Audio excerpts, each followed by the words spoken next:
Epektibo raw ang flood control project sa Pampanga pero sa tuwing nasisira ito, mas mahal pa ang gasto sa rehabilitasyon kaysa sa mismong construction. Yan ang agenda report ni Andrea Salve live mula sa Arayat, Pampanga. Andrea. Pinky, bungal-bungal na dike. Kung makikita mo nga dito sa aking likuran, ito ang nadatnan naming kalagayan ng flood control project dito sa barangay Kandating sa bayan ng Arayat, Pampanga. Ilang beses na raw gumuho ang dike na ito, Pinky, at yan din ang nilalaman ng privilege speech ni Senator Ping Lacson kahapon. Pero ang ikinagulat ng mga residenteng nakanood ay ang laki daw pala ng nilalaang pondo para sa rehabilitation. Hindi na raw binabaha ang mga residente ng Kandating sa Arayat, Pampanga. Pinoprotektahan sila ng 7-year-old riverbank mitigation project na ito mula sa rumaragasang tubig ng Pampanga River tuwing malakas ang ulan.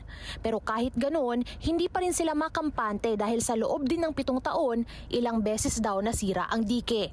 Isa ang flood control project na ito sa Arayat na tinutukan sa privilege speech ni Senator Panfilo Ping Lacson kahapon. Yun nga lang, dahil sa hindi magandang dahilan.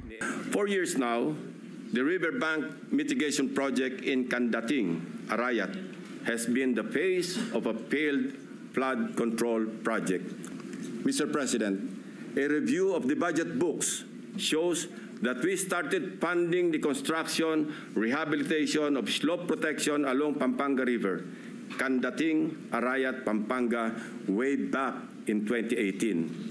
Sa rundown ng senador, makikita na 20 million pesos ang ginastos ng pamahalaan sa Kandating section ng project. Noong 2023, kinailangan itong kumpunihin at umabot sa 91.6 million ang budget na inilaan para sa rehabilitation. Inayos na naman daw ito ng 2 pang beses noong nakaraang taon na may magkahiwalay na halagang 91.8 at halos 91.5 million pesos. Aba, at nawili na ang funder ng Edma Reconstruction na siyang palaging nananalong kontraktor sa Kandating, Arayat, Pampanga noong 2023 at 2024. Hindi pa raw dyan nagtapos dahil ngayong taon lang, naglaan na naman ng 100 million pesos na budget para sa muling pagkukumpuni. Mabuti na nga lang daw ay pinatigil ng pamahalaan ang paglabas ng pera.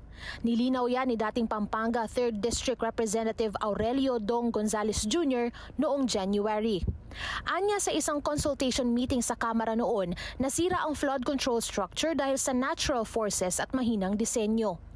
Dagdag niya pa, matatapos ang repair ng April 2025 nang walang gastos mula sa pamahalaan dahil under warranty daw ang proyekto. Pero hindi maayos ang nadatnan namin sa Kandating. Nakarehistro sa Securities and Exchange Commission ang contractor ng project na Edma Reconstruction and Trading Corporation. Nakabase ito sa bayan ng San Luis, Pampanga. Sa ilan namang kontratang aming nakalap mula sa DPWH, isang Edgardo Sagum ang lumalabas na may-ari ng kumpanya at hindi lang flood control projects ang kanilang nahawakan.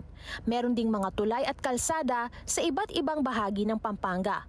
Dagdag na rin dito ang pagsasaayos ng kanal katuwang ang National Irrigation Administration.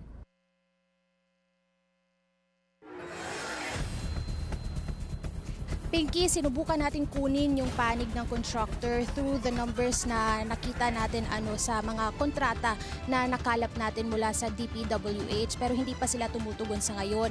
Sinubukan din natin kausapin yung kapitan ng barangay pero hindi natin siya naabutan kanina.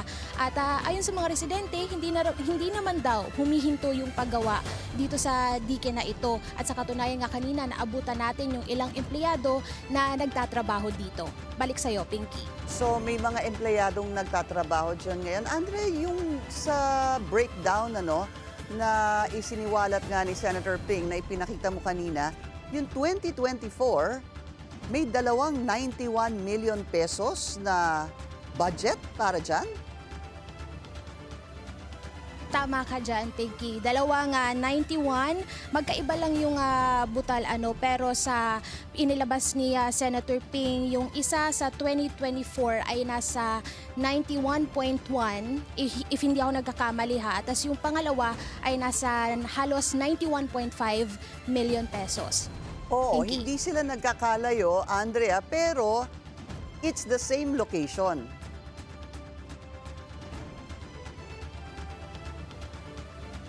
Yan, Pinky, ang hindi natin sigurado kasi nahahati sa phases ito at yung Okay. sinasabi ng mga residente okay daw yung phase na yun doon. Pero pagdating kasi dito sa bandang ito, kagaya nga sabi ko kanina, bungal-bungal na yung dike, Pinky, at yung mga naiiwan dito ng mga bakal ay pag-give up na rin. Balik, gusto na rin nilang bumagsak.